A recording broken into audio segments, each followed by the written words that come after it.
আসসালামু আলাইকুম। রান্নাঘরে রান্নার এই যে বিস্তৃত জগতে আপনি নতুন রাঁধুনি হন বা পুরাতন, অথবা যদিও বা এক্সপার্ট হন, জানা অজানা কিছু কিছু কিচেন টিপস কিন্তু আপনাকে আরও বেশি পারফেক্ট করে। তাই পারফেক্ট গৃহিণী হিসেবে নিজেকে আবিষ্কৃত করতে চাইলে কিছু কিছু কিচেন টিপস আমাদের জীবনযাত্রাকে কিন্তু আরও বেশি সহজ করে।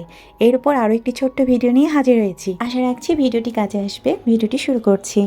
আমরা তো প্রতিদিন চা খেয়ে থাকি, আর চা খাওয়ার পরে কাপগুলো অল্টারনেট করে ইউজ করার পরেও কিন্তু একসময় দেখা যায় চায়ের একটা স্ট্রং দাগ বসে যায়।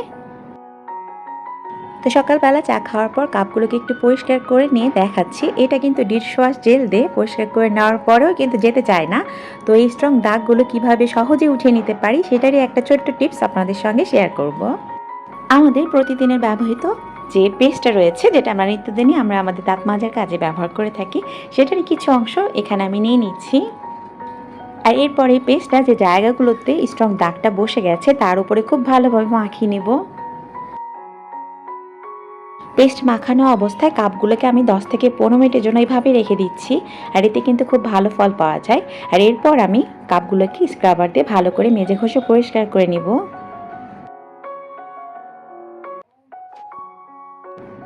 কাপগুলো পরিষ্কার করে নেওয়ার পর আপনাদেরকে ধুয়ে দেখাচ্ছি যে দাগগুলো কিন্তু একদমই উঠে যাবে।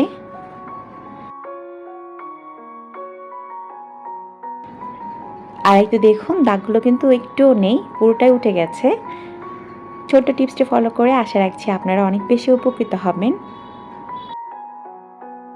চা বানানোর পর চায়ের হাঁড়ি মাঝামাঝি করার ক্ষেত্রেও কিন্তু অনেকটা নাজেহাল হতে হয়, কারণ সে চায়ের স্ট্রং দাগটা অনেক সময় উঠতে চায় না।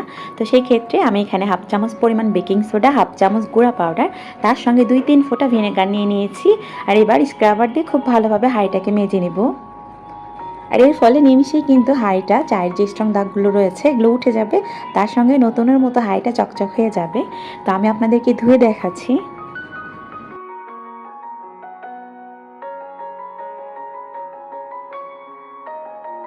তা আপনারা হয়তো বা খেয়াল করতে পারছেন যে একটুও কিন্তু চায়ের দাগ থাকবে না, কারণ আমরা যদি সামান্য পরিমাণ ভিনেগার, তার সঙ্গে গুঁড়া পাউডার আর বেকিং সোডা দিয়ে হাঁড়িটাকে মেজে নিতে পারি, নিমিশেই কিন্তু হাঁড়িটা পরিষ্কার হয়ে যাবে। ব্যবহৃত চা পাতার পুনরায় ব্যবহার কী করে করতে হয় এটার উপর কিন্তু অলরেডি আমি আমার চ্যানেলে একটা ভিডিও আপলোড করে ফেলেছি।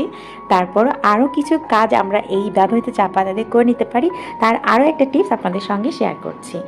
আর এই ব্যবহৃত চা পাতা বা টি ব্যাগ যেটাই হোক না কেন, সবগুলোই কিন্তু একই ধরনের কাজে আমরা ব্যবহার করে নিতে পারি। ফ্রিজে রাখলে তো ফ্রিজের গন্ধ দূর হয়, সেটা তো এর আগেও শেয়ার করেছি। আর আজকে শেয়ার করব আমরা এই চা পাতাগুলোকে ফুটিয়ে, যদি যারা জুতা পরে থাকে, বিশেষ করে স্কুল গোয়িং বেবিরা, তাদের কিন্তু পায়ে গন্ধ হয়। তো এভাবে যদি আমরা 10 থেকে 15 মিনিটের জন্য চা পাতার লিগার পানি মিক্সড করে এভাবে পাটাকে ডুবে রাখতে পারি, তাহলে কিন্তু পায়ের যে একটা গন্ধ বা দেখা যায় পা অনেক সময় হালকাভাবে ফুলেও যায়, তো গন্ধটাও যেমন দূর হবে আর পায়ের ফোলা ভাবটাও কিন্তু দূর হয়ে যাবে। আজকাল তো আমরা কম বেশি সবাই ননস্টিক প্যানগুলো রান্নার কাজে ব্যবহার করে থাকি। তো এইটার কোটেরটা যাতে নষ্ট না হয় তারও ছোট্ট একটা টিপস শেয়ার করছি। এই প্যানে আমি কিছুক্ষণ আগে রান্না করে নামিয়ে নিয়েছি। তো প্যানটা যে কী পরিমাণ গরম রয়েছে সেটা আপনাদেরকে একটু পানি ছিটা দিয়ে দেখিয়ে দিলাম। তো আমরা অনেক সময় করি কি, এই গরম প্যানটাকে সিঙ্কে নিয়ে যাই মাঝামাঝি করার জন্য। তো এটা কিন্তু একদমই উচিত নয়, কারণ গরম প্যানটা যখনই আমরা মাঝামাঝি করবো, কোটেরটা কিন্তু খুব দ্রুত নষ্ট হয়ে যাবে। তো আমরা যখনই রান্না করে নিব, এরপরে আমরা প্যানটাকে নর্মাল তাপমাত্রায় আসার জন্য রেখে দিব। আর এটা যখন ঠান্ডা হয়ে যাবে তারপরে আমরা এটাকে ধুয়ে মেজে পরিষ্কার করে নিব।